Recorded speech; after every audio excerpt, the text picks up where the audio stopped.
Walter Pinheiro, obrigado por ter aceito o convite e muito bom dia. Muito bom dia, Tarcísio. Bom dia a todos os ouvintes da FAM, a Magna que está no USE. Mais uma vez, é um prazer estar aqui com vocês.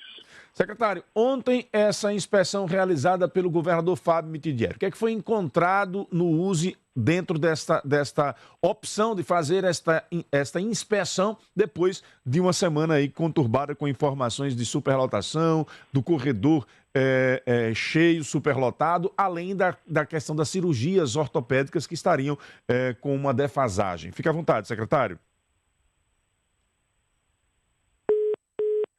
Caiu a ligação? Retoma o contato com o Walter Pinheiro para que ele possa participar aqui conosco. Lembrando a você, a Alto Padrão, empresa especializada em fachadas de vidro e esquadrias de alumínio de alta performance, associada à BNT e à Associação Nacional de Fabricantes de Esquadria de Alumínio. O que garante aos seus clientes produtos seguros e de altíssima qualidade. A Alto Padrão utiliza as mais modernas técnicas de fabricação e as melhores matérias-primas na construção dos seus produtos, em parceria com profissionais mais capacitados do país. A Alto Padrão é uma das maiores empresas do Nordeste em seu segmento. É Sergipe bem representado. Leve a Alto Padrão para sua obra e fique tranquilo. Alto Padrão, o nome já diz tudo. Telefone de contato 999860986. 999860986. Um abraço, Ricardo e toda a família Alto Padrão. Secretário, fique à vontade então para detalhar essa inspeção de ontem.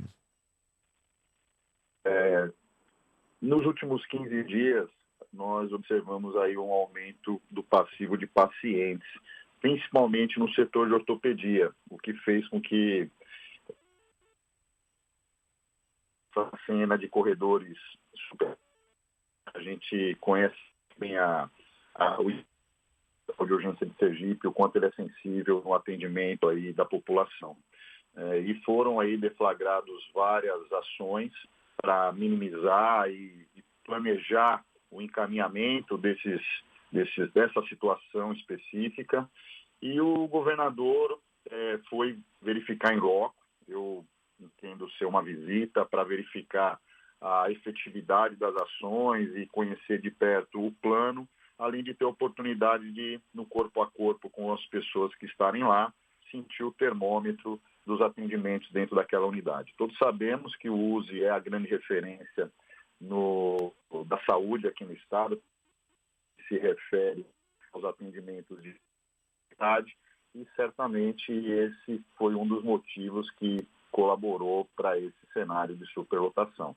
Então, ontem nós tivemos oportunidade de mostrar alguns setores do hospital que ainda estão aí por serem acrescentados, o próprio setor de hemodinâmica, que foi visitado as instalações.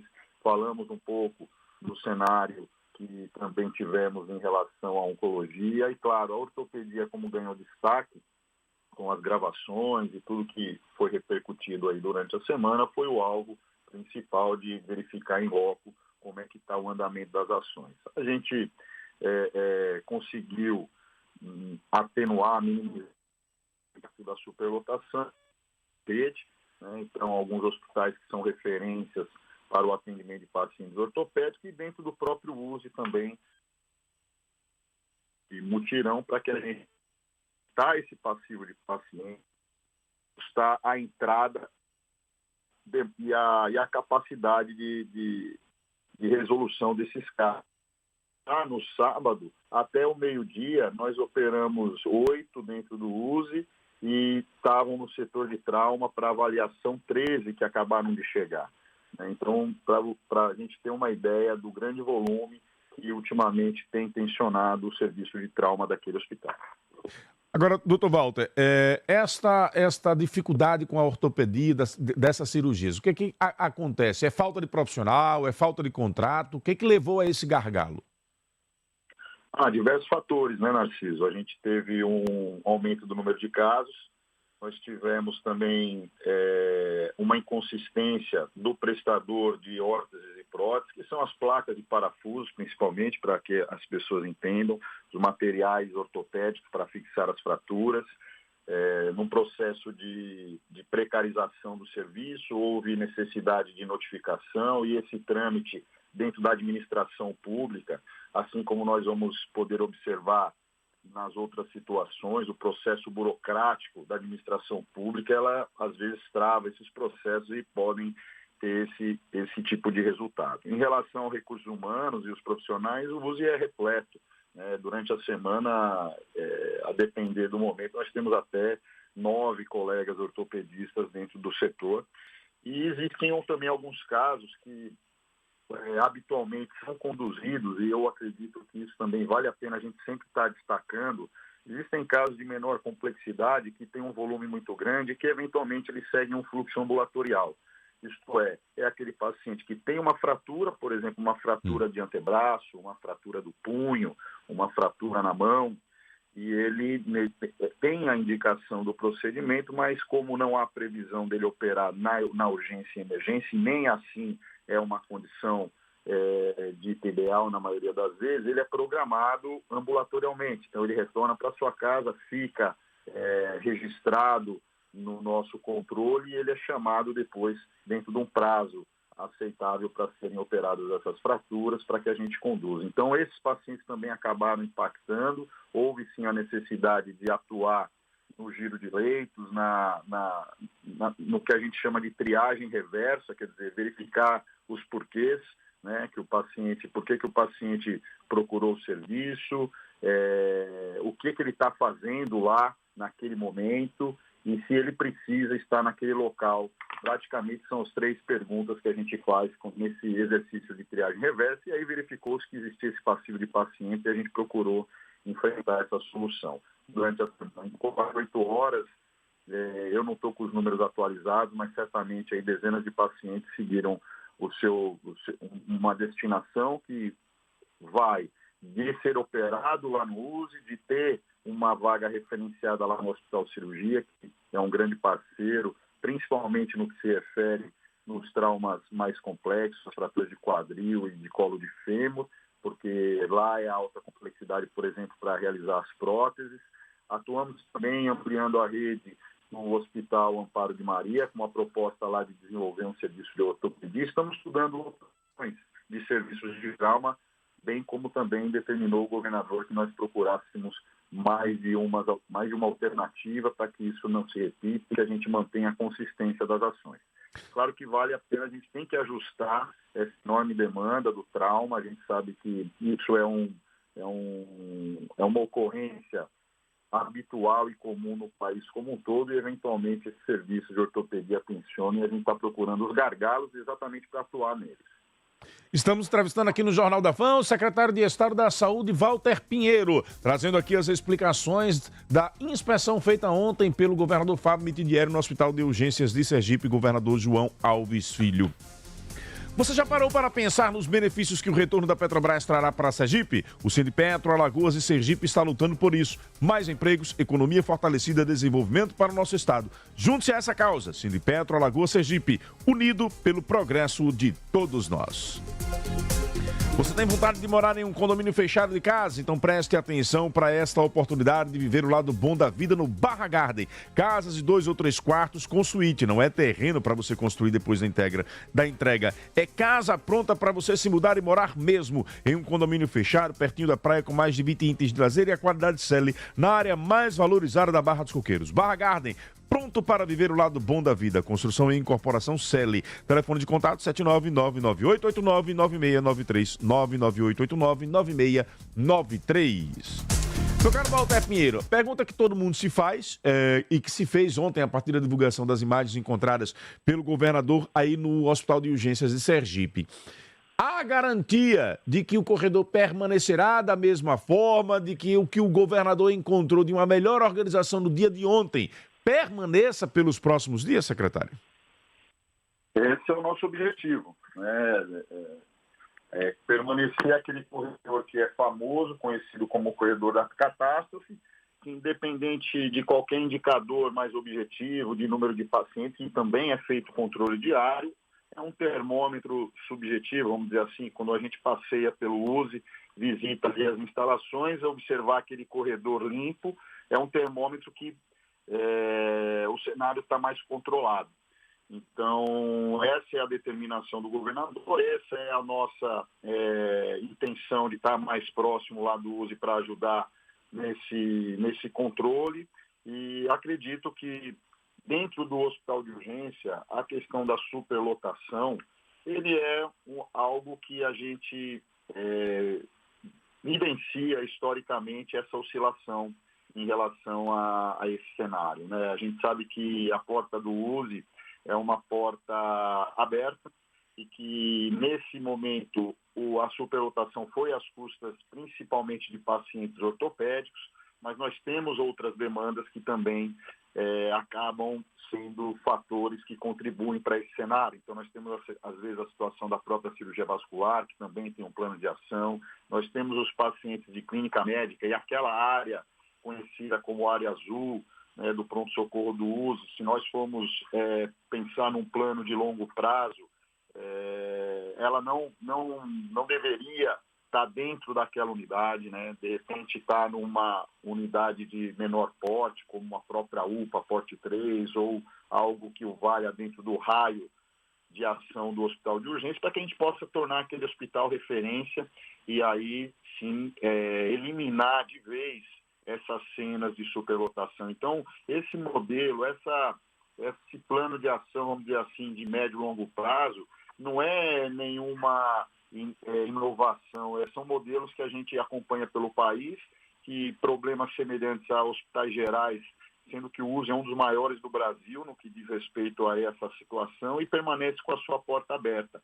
Então, são situações que precisam ser enfrentadas em um projeto maior de médio e longo prazo, está no radar da Secretaria. Enquanto isso não ocorre, a gente trabalha com essas situações aí do dia a dia, procurando referenciar e absorver esses casos para que a gente evite cenários como esse. Então, a ortopedia, nesse momento, há um compromisso de todos lá do hospital de urgência, das equipes, e uma sensibilidade da gente gerenciar esse passivo, fazendo um esforço maior e adequar a entrada e a saída de pacientes, para a gente ser assim, claro na comunicação. Então, existe um passivo e existe uma capacidade de operação, de resolução desses casos. Como esse passivo está grande, nesse momento nós vamos ter que fazer um esforço maior para que a gente enfrente esse passivo de pacientes e ajuste a entrada e a saída de pacientes. Esse é o plano, né, e a gente conta com a rede estadual e procurando também vencer as questões administrativas e burocráticas dentro do que é preconizado, dentro do que é aceitável enquanto gestão pública. A gente sabe que muitas vezes esses processos burocráticos, eles atrasam o tempo de resposta, deixam nós gestores muito frustrados, porque muitas vezes, como eu já coloquei, nos sentimos uma verdadeira camisa de força no que diz respeito à resolutividade e tempo de resposta adequado. Então, em termos de contratação de prestadores, em termos de otimização dos recursos, isso tudo tem sempre um trâmite que deve ser respeitado, mas que eventualmente acaba atrasando o tempo de resposta. No que diz respeito aos corredores do USE, nós estaremos lá presentes essa semana, auxiliando e como um time, como um grupo, enfrentar os problemas de perto, porque só assim os resultados aparecerão, e já houve sim um grande impacto. Se nós formos lá, claro que o hospital ele tem diversas fragilidades, mas ele é muito mais solução de problemas do que problemas, né? A gente precisa enxergar isso e nesse momento eu diria que está controlado. E a gente precisa, na verdade, ter persistência e consistência, principalmente nessas ações, para que a gente evite cenários semelhantes.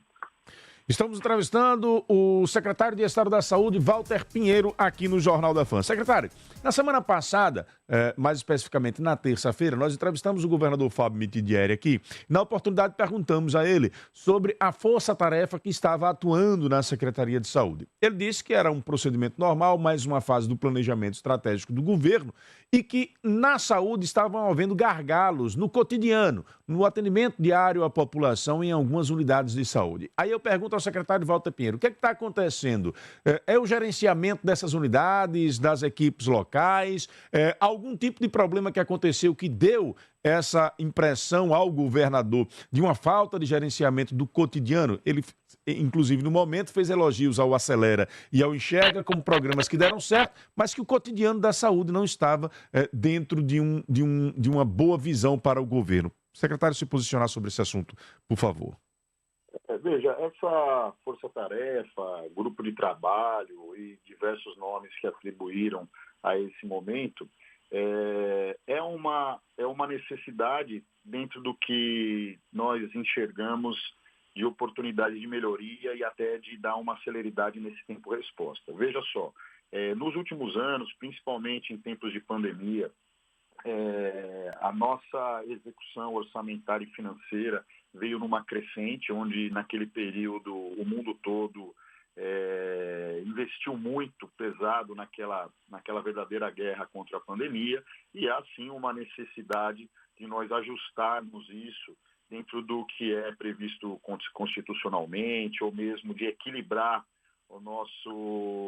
a nossa execução orçamentária, né? E toda essa relação, quando a gente traça os nossos programas, como Opera, como Enxerga, como ampliação de serviços, a saúde sempre demanda por mais, a gente sabe o quanto é caro, o próprio cenário de judicialização vem impactando de uma forma gigantesca, né, o nosso orçamento. Então, muitas vezes somos surpreendidos com ações milionárias para atender algum paciente, isso acaba comprometendo.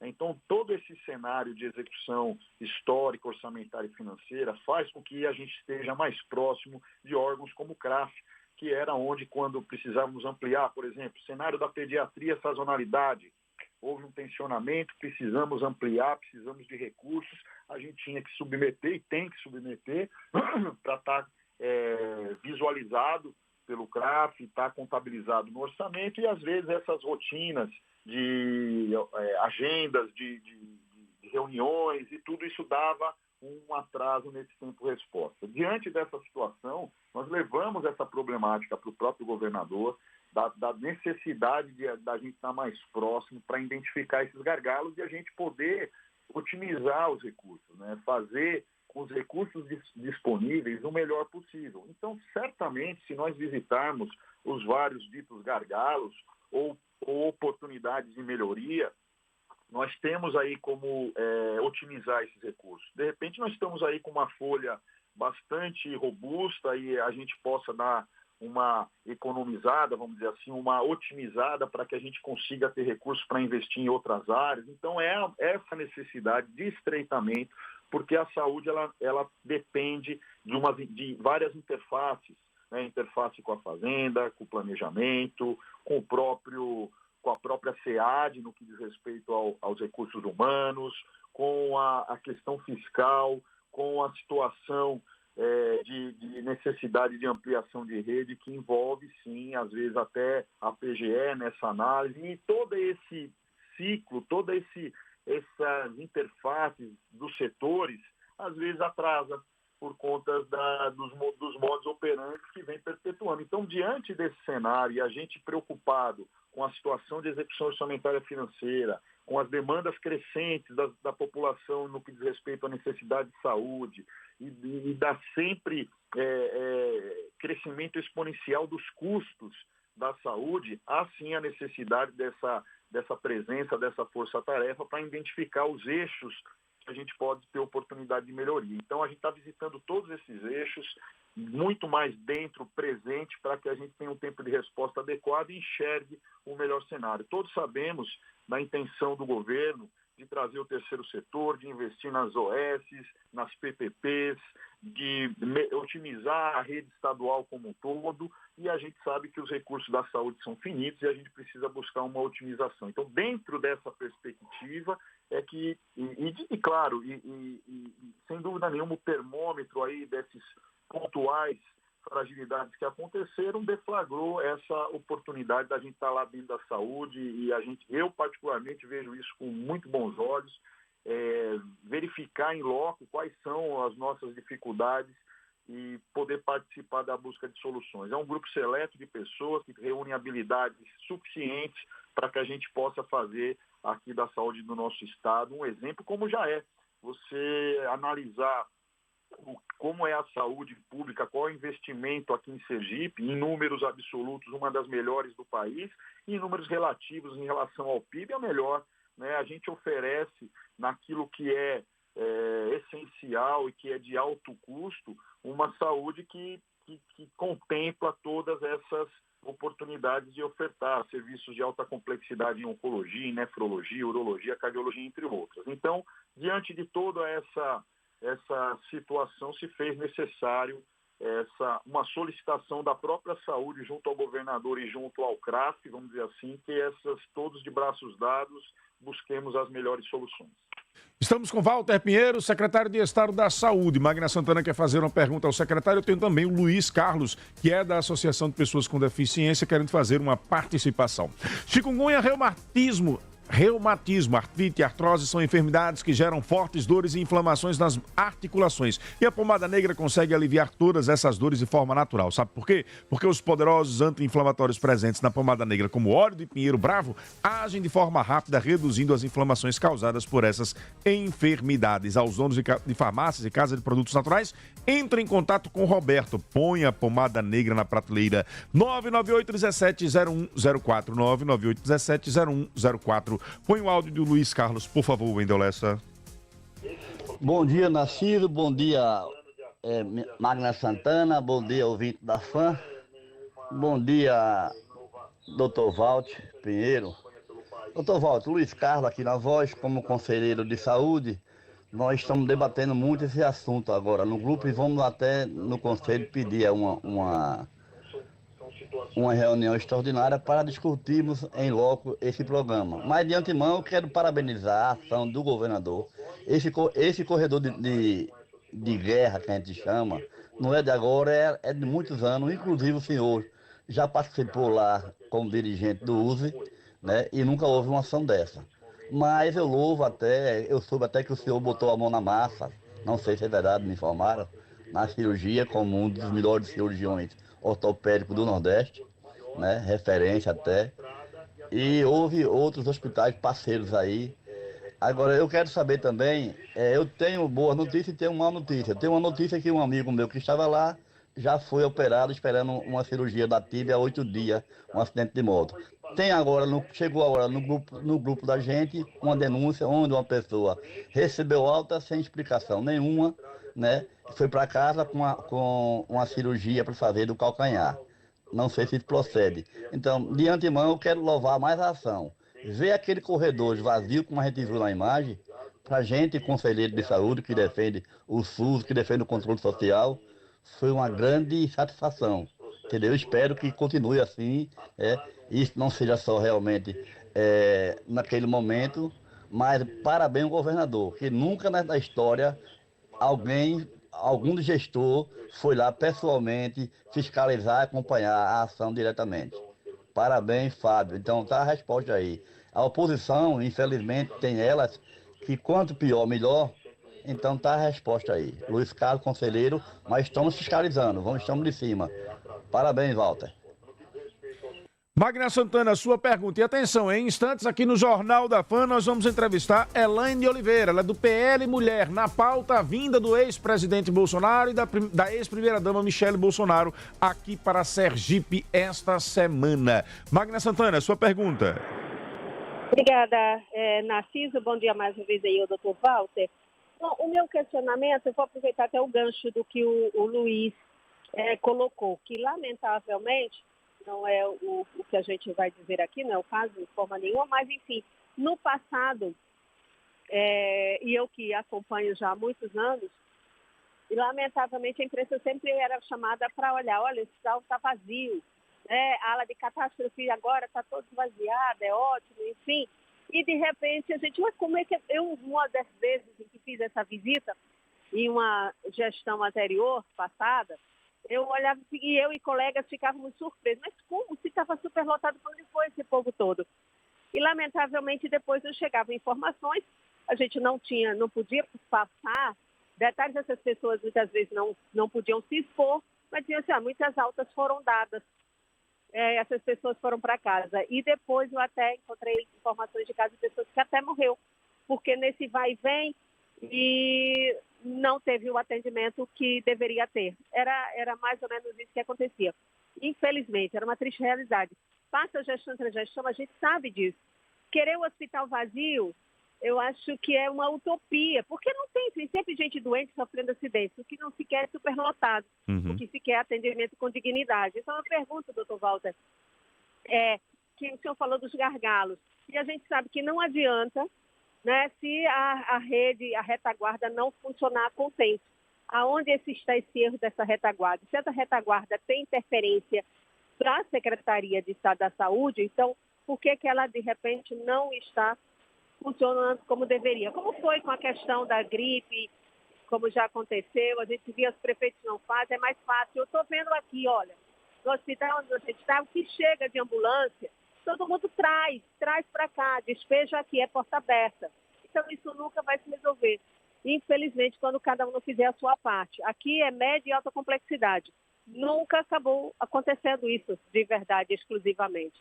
Então, até hoje, quem critica, só me permita um minuto, Narciso, até hoje, quem está na rede social criticando, passou por isso e parece que esqueceu, porque aconteceu a mesma coisa na gestão de quem critica. Então, assim, é para a gente que cobre, que a gente se sensibiliza com isso aqui, os depoimentos, com essas falas, então as pessoas já não aguentam mais. Então, eu pergunto isso sem querer maquiar, falar a realidade. É que cada um faça a sua parte. Então, como fazer com que isso realmente aconteça, doutor Walter? Ok, Magna. Doutor Walter, fique à vontade para a resposta. Bom, primeiro aí, agradecer a contribuição do Conselho Estadual de Saúde. A gente sabe da importância do controle social e que eles são realmente bastante participativos, né, não só nas situações de denúncias, mas também na capacidade de buscar soluções e manter esse diálogo franco com o Conselho é fundamental para que a gente caminhe, né? Então, a gente sabe dos gargalos, como o Magna colocou aí, e eu só tenho um pouco de opinião diferente quando a gente fala que isso é utopia, que isso nunca vai acontecer. Isso deve acontecer e vai acontecer à medida que a gente entender qual é a estratégia a ser adotada e sabendo que ela não é uma estratégia inovadora, como eu já disse. Esse problema de superlotação de hospital geral não é exclusividade aqui de Sergipe nem do USE, e a estratégia é a gente deixar o hospital para que ele faça aquilo que ele foi idealizado. E a porta aberta para atender essas demandas, muitas vezes de menor complexidade, causam essa superlotação, e isso acaba trazendo um problema da gestão do hospital como um todo. O problema do serviço de urgência, a questão da superlotação dos serviços de urgência pelo mundo todo, não é unicamente um problema do pronto-socorro, é uma questão da gestão do hospital como um todo. E o plano de ação para isso, de longo prazo, é realmente uma unidade que possa ser, por exemplo, uma UPA Porte 3 no raio de 1 quilômetro do USE, para que a gente possa referenciar a porta do USE e otimizar os recursos. Isso daria uma solução na superlotação, além de ampliar o parque de diagnóstico, porque muitas vezes o parque de diagnóstico do USE, ele é referência para o estado todo, inclusive para situações que são ambulatoriais e eletivas. Então, há sim que otimizar esse cenário, né? Em relação a esses casos que colocam assim, vocês deram alta e não resolveram o caso, a gente ouve muito isso e, salvo engano, a princípio, o paciente que a gente está analisando de forma hipotética e precisa sim, claro, pode ocorrer alguma falha de comunicação ou mesmo alguma desatenção, mas geralmente, como eu coloquei aqui, pacientes que possam ter, por exemplo, eu não sei se é uma fratura de calcanhar ou de tornozelo, ele possa ser gerenciado ambulatorialmente. Ao invés dele ficar dentro da programação cirúrgica que leva em consideração a gravidade, a criticidade para ter a sua priorização, dentro de uma fratura de extremidade menor, é possível você programar ela com segurança dentro de uma semana ou eventualmente até 2 semanas, a depender da fratura. E esse paciente não precisa ficar em cima de uma maca, no corredor, a gente pode otimizar e gerenciar isso ambulatorialmente, de maneira que ele venha no momento da cirurgia, e essas cirurgias são de tempo de permanência baixo, ele tem alta no outro dia. É diferente de pacientes politraumatizados, que têm lesão de partes moles, têm curativos grandes para serem feitos, precisam tomar medicamentos que têm necessidade de ficar internado, esses não têm essa oportunidade. Talvez a falha de acolhimento, de informação, de detalhar qual é o plano para os pacientes, gere potencialmente muitos ruídos, é o que a gente observa na prática. É muito comum isso na prática, o nível de percepção e de satisfação dos pacientes não estarem adequado com a capacidade de solução dos seus problemas. O que é isso? Eu já vi várias vezes isso. Muitas vezes pacientes graves entram no USE e têm a sua condição de saúde resolvida por técnicos que realmente são referência no nosso estado, e a gente tem médicos lá e equipes multidisciplinares que são referências até no país. Ele tem a sua condição de saúde conduzida de uma maneira exemplar, só que a percepção dele não foi boa, porque faltou um acolhimento, faltou uma explicação numa linguagem que para ele seja acessível, e ele sai com uma percepção ruim do atendimento, apesar de ter a sua condição solucionada. Isso acontece muito. E do outro lado também acontece situações que às vezes a pessoa não tem a sua condição conduzida da melhor maneira, né? Deixou a desejar, vamos dizer assim, do ponto de vista técnico, mas como ela foi acolhida, como ela foi amparada, ela foi com uma percepção positiva. Então, esse alinhamento de como está informando, como está comunicando com a nossa população, que muitas vezes tem dificuldade de compreensão quando as linguagens são muito técnicas e os protocolos são seguidos para e passo como um fluxo habitual diante do grande volume de pessoas, há essa falha de comunicação e essa insatisfação. Okay. Claro que casos pontuais têm que ser visitados, é muito difícil a gente avaliar, olha, teve uma alta, não tem acompanhamento, eu acho difícil. Geralmente os pacientes que são de alta, eles são referenciados para o ambulatório, eles são conduzidos para depois uma cirurgia no segundo plano, quando precisam. Por exemplo, eu citei o exemplo que quando nós estávamos operando lá, das 7 da manhã até o meio-dia, tinham chegado internado 13 pacientes. Provavelmente desses 13 pacientes, alguns têm conduta conservadora. Não é que ele está...